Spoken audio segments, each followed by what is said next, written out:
let's say, academic background at this law school, but being exactly one of those people, I think, or individuals that were described either as the rule of law missionaries or being part of this EU effort to promote the rule of law. And I must add a disclaimer, I'm speaking on my personal behalf, not on behalf of the ministry. Painfully true brings me to actually the conclusion that actually rule of law is, to quote the US court, you know it when you see it, because we're all doing is struggling how to frame it and what to do with it. As San introduced me, so I work at the Dutch embassy in Belgrade, covering both Serbia and Montenegro, and dealing with all things rule of law. And I'll come back to that later. Actually, we spend our days looking at how Serbia and how Montenegro in this EU accession process are developing in terms of rule of law, how they're required to reach this supposed allegedly existing rule of law, let's say minimum within the EU. What I'm going to do here now is actually look at, because what we do there is look at how Serbia is doing, and I want to look at what it is actually we're asking from these member states, and sometimes from the states within the European Union to do, and actually how impossible this task is. Not saying that it should not be there, but it does certainly have some flaws. And I'll tie in to a lot of the points that I heard with some anecdotes or examples, not because it should not be about principles, but just to maybe illustrate how on the ground we bump into exactly the same issues. Now, a very short introduction on why is an embassy following the rule of law? Because in this whole also instrumentalist hype, where we ask people why is rule of law important, well, I can explain it. I'm a lawyer, I did a PhD on exactly the same topic, but my colleagues from the ministry will not understand. I have to explain that there is a link with rule of law and economy. So the Dutch economy will benefit, and the European Union will benefit if we get Serbia inside only once the rule of law is fixed. So we're always looking for these additional links and explanations, whereas I would say, again, as a lawyer, while it's in and of itself, it's crucial that it should continuously improve. So having you still having a hangover of, again, I'm not speaking on behalf of the embassy, a hangover of Romania and Bulgaria entering the EU, we woke up and realized that by becoming a member, the fact that you become a member does not solve problems. So we devised, as the European Union, this principle of fundamentals first, where we push, again, all things rule of law up front. It should be where the process of accession starts, and it also should be the last thing that closes. We divided the chapters, the famous chapters 23, 24, and actually it's a practical translation of rule of law having become a bin, trash bin, or a bin of everything that we consider to be good, which makes it analytically very useless sometimes. But what is the main, fundamental principle now in this EU accession process? So we're trying to avoid what did happen, and we're trying now to fix internally within the EU with some new member states. And very interesting, two things. The Dutch embassy wanting to emphasize that the Hague cares about this, created a specific position, my position, related to the rule of law. I did so in the whole region, so not only Serbia and Montenegro, but also Bosnia, also Kosovo, also Macedonia, also Albania.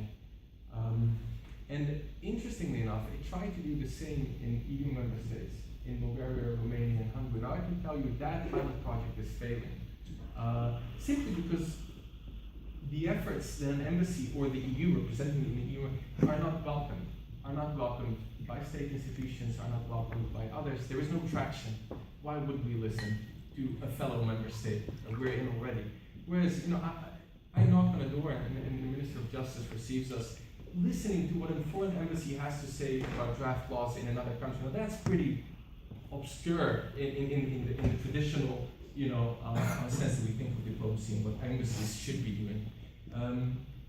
So there is something that you said. And another thing is the whole hypocrisy thing of, why is he not dealing with its own member states? I get the point that it's difficult. I want to add to that it does make our work on the ground in, let's say, Serbia very different. Hungary is a neighboring country. And not only is it a neighboring country, it's a country that a lot of people and the older generation in Serbia look at it, where were they 20 years ago? Now they're rushed into the EU, but they don't need to teach us about rule of law. And now when you see this reversed process in terms of rule of law, it makes our life wanting to sell the rule of law as something very good or something linear. I would not sell it as something good or linear because there's Hungary, there's Poland. So that's the context within which Dutch foreign service, the EU as such, through this accession process, is trying to deal with the rule of law in EU candidate states. Now, I said I have some anecdotes to tie into points that I heard. I'm going to try to add some structure to it. It seems that we're struggling with defining the concept that was developed through tradition, through history, on the national level. Then we had a phase where that was also focal point of my PhD, where we were trying to translate it to an international level. We were struggling with that. How do you do it? How do you translate it?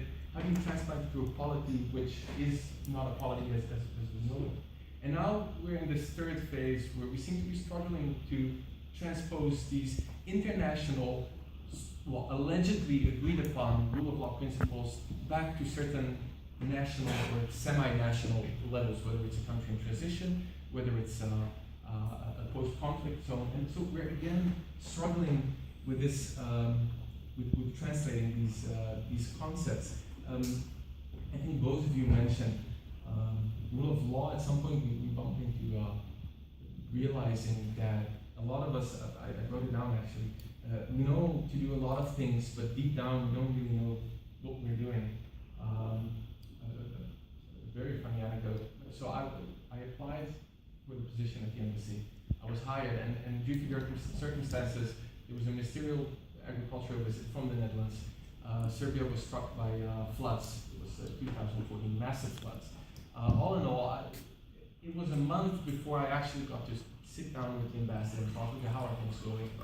And so the ambassador had two things to say. He said, one thing he said was, funny, we got you from outside of the ministry, but you're doing exactly the things that we expect you to do. And then the second thing is, by the way, we've been looking for your job description. We cannot find it. Do you have it? I said, I don't have it either. Turns out there was no job, there was a vacancy, but there was no job description. But still, I was doing exactly what I was expecting to do. And for me, that illustrates exactly what it is. And obviously, I'm not alone. It's this whole body of international institutions, embassies, NGOs that are, I think, doing exactly the same thing. Not necessarily a bad thing, but it does show how much it depends on actually each and every individual, each and every political interest behind certain member states behind. So that's something that struck me. And so it's this translation that we're trying to do. I don't want to use the word impose, but in a sense we are trying to impose it. We're making EU accession conditional upon accepting rule of law standards. And three things actually I can distill from the points that I heard, which might be problematic there. First of all, if we do it like that, it tends to become donor driven. This is a very basic way of putting in some points that it's donor driven. It's not that donors do not know what they're doing, but they're compared to rule of law needing to be something that was developed through tradition and was homegrown. Donors have a very limited lifespan. When they parachute in, that's when reforms start for donors and the end after a project cycle, basically, which is detrimental to actually what it is that we're trying to impose. So again, I'm not saying imposing is a bad thing in this context. I'm saying the way we're doing it can be problematic. It also it's binary. It's yes or no. So we parachute in. We see that there is a problem, we link it to some things which are not necessarily the cause of that problem, and we try to find solutions. There is a big problem with Serbia on harmonization of case law. So you have even one and the same court, different chambers within one court giving completely different things. So one of the things that the EU is demanding is harmonizing case law. Now, so when we parachute and we think it's either or, for me that's a legitimate legal issue which is constantly ongoing. When I go here to the court, and I speak to the court president of Rotterdam during the visit, she said, "Oh yeah, we have that problem." I mean, obviously there is there is a system in the Netherlands that makes sure or minimizes the chance for judgments to diverge, and you have the Supreme Court. In Serbia, we take this as a problem, and donors expect it to be fixed. It will not be fixed. It's a continuous thing. But that's something that if we try to impose it the way we are, we might end up saying, well, we didn't manage. Well, maybe you did. Maybe you were working on this issue for 4 years, and maybe you're working on this issue for the next 20 years as well. The second point that I wanted to repeat is this alleged linear trajectory, which you seem not to accept, and which I also seem not to accept. You mentioned the reversing in some of the EU member states. I think that in and of itself, short term at least, disproves the inflation. Also within one system, things go up and down. In Serbia and Montenegro, they do know times when the rule of law existed. Maybe it was not based on the principles that we accept, but there was a system functioning. A lot of the fundamentals of this system now are discussed or changed. And that's something that's very difficult to grasp when you come from the outside. Our mind is actually preset to think that if something is wrong at this point, it must have been even worse 20 years ago, which in some particular situations is not the case. You know, why is that important? It's important when you start looking for solutions, because you might end up, first of all, qualifying the problem in a completely different fashion, wrong fashion. And secondly, you might end up with completely flawed solutions to the problem that you think you're perceiving. Maybe your counterparts, know what you're talking about, but simply have had a rough time the past 20 years. It's something that I really notice often when I speak to my colleagues, and how difficult it is to grasp what is happening on the ground. All up for that, and I think that's how that facilitates transparent. There is a downside to it, however. Rule of law, we might end up reducing it to one-liners, which then, when they are shared and then things get lost in translation, end up being counterproductive. And what do I mean by that? And I have a couple of, first of all, reasons why that might be problematic. One is lost in translation, sometimes literally. You wrote about the significance or the non-significance of even small words like that in the rule of law. I'm working in a country where there's no word for policy, and yet I'm a senior policy advisor. I have yet to be introduced as a policy advisor at a Serbian conference, because I'm either a politics advisor or a police advisor. Policy is simply, there is no word for policy now, so how do I impose thinking ahead or thinking into policy where I cannot even describe it, translate it? But it's not only linguistically, it's also conceptually. Sometimes things are lost in translation. Second of all, we're all hostage of our own jurisdictions. We all have our idea on what rule of law is. It's conditioned by where we studied, where we grew up, how we applied it. So we're hostage by our jurisdictions, which almost by definition means that we're going to try to transpose our own belief to a different setting, which might be problematic. Often, also, I don't think that's a problem. It's a problem when you're not aware of the fact that you're a hostage of your own jurisdiction. That's, I think, where it becomes a problem. There is a diversity of lawyers active in this rule of law sharing and expanding. There are a lot of non-lawyers dealing with expanding the rule of law, and I think that can become a problem as well. Whether it's policymakers, whether it's diplomats, you're a diplomat, you're a generalist. I know when it comes to rule of law, it's some pretty technical stuff, and your counterparts will be lawyers. So it's very difficult to get the message across. So some of these anecdotes. One of the principles is independence of the judiciary, right? That we all subscribe to that, and actually that's something we skip to next one, because that's something. So what happens when you come to a country and we define the problem as having corrupt judges, and then as a solution you say, well, you need to add some independence to the judiciary. You end up with corrupt independent judges, which makes the problem even worse, because then you cannot do anything about it. You cannot exert any other political input which you might have been able to do when they were not so independent. This is really, I think in Slovakia, they had this problem for a long time, and only 2 years ago, or 1 year ago, two particular judges that everyone was frustrated with well, their mandate expanded, he retired. But so, independent corrupt judges, the principle taken, to the extreme and causing them more problems than it was intended to solve. Separation of powers, the role of parliament, that's good. Let's have the parliament in certain procedures because that adds democratic legitimacy, adds control, parliamentary control. And that's all nice, but what do you do in Serbia where you have a supermajority of the leading coalition in parliament? It turns out, almost in each and every process that we're following in Serbia, whether it's the election or the appointment of prosecutors, judges, what have you, the fact that the parliament was included at some point is exactly what's causing the problems. Whereas if the composition of parliament was okay, we would not have even looked at it. So again, the principle that we might have agreed on prima facie turns out to be very difficult to implement in practice. Freedom of media. We see a lot of governmental influence in the media. So the first conclusion we jump to, because freedom of media is also considered rule of law in the EU accession, everything is rule of law in the EU accession context.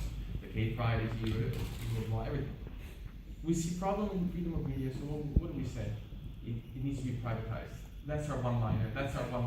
We need to privatize the media. Well, Serbia adopted privatization laws on the media. Now we have an even bigger headache. Turns out a lot of Russian-affiliated media have bought the media outlets in Serbia. Do we consider that a successful privatization? I don't think so. But we're not in a position to say that out loud because that's what we were asking for in the first place. So it came to bite us. So there's another example. Non-lawyers working on EU documents. So you take this one EU document, the progress reports, right? I'll give you some examples of contradictions, sometimes on one page, which for me are a contradiction. On one hand, I see a lot of recommendations Serbia urgently needs to adopt this, and that. And on the next page, I see the usage of urgent procedures when adopting laws is problematic in Serbia. Yeah, I know it's problematic, but you've been urging on the past 5 pages, you've been urging Serbia to rush through some reforms. Again, it will hurt us at the end if we advocate this principle to begin with. The EU is demanding a track record of final convictions in anti-corruption cases. How can we demand convictions? Well, final results at best, but convictions, what does that imply that we're waiting for? Again, if the counterparts take that, literally, they will present us a list of 80 convicted people, and then we'll say, but that's a politically selected list. Well, yeah, but you were asking for a track record to begin with. So a lot of things with taking these principles and transposing which might go wrong. Is it a bad thing what we're doing? I don't think so. It's currently the only thing that we I think can do. If I talk to my colleagues in the embassy in Central Asia, they say, well, at least you have traction, you have a context within which you're arguing for the rule of law. We lack that context, so we cannot even start doing what you are doing. Which leads me to more or less my final point on what I heard. And that is your main point, that rule of law is about actually fighting arbitrariness. But I think there is some kind of a dichotomy there, a controversy. On the one hand, we're fighting arbitrariness, but could it be that a significant part of the rule of law is arbitrary in and of itself? If we try to reduce everything to rules, usually that's where you see that things go wrong. Whereas we do seem to be happy with an arbitrary choice, which is a good one. It reminded me of correcting exams at the university. To be very honest, I think correcting exams is also about being arbitrary to some extent. You know a good answer when you see one, even though maybe it doesn't contain the words that all of you in the department agree that you want to see in this particular answer. Then it becomes, then it is arbitrary, but I think when done correctly, it's more, it's better. So there's a problem in and of itself. The final anecdote on that topic: Serbia, Montenegro, Macedonia, Bosnia, all trying to devise a mechanism on how to appoint judges. Lists are produced, right? Lists are produced. Well, if we can tick the box, these 8 criteria, then you are a good judge. That's not how it works. That's not how it works. And then when this procedure was applied for the first time, it turns out it didn't produce the results that we wanted. So we qualified the problem in a flawed way, and we also found a flawed solution to it, and now we're revising that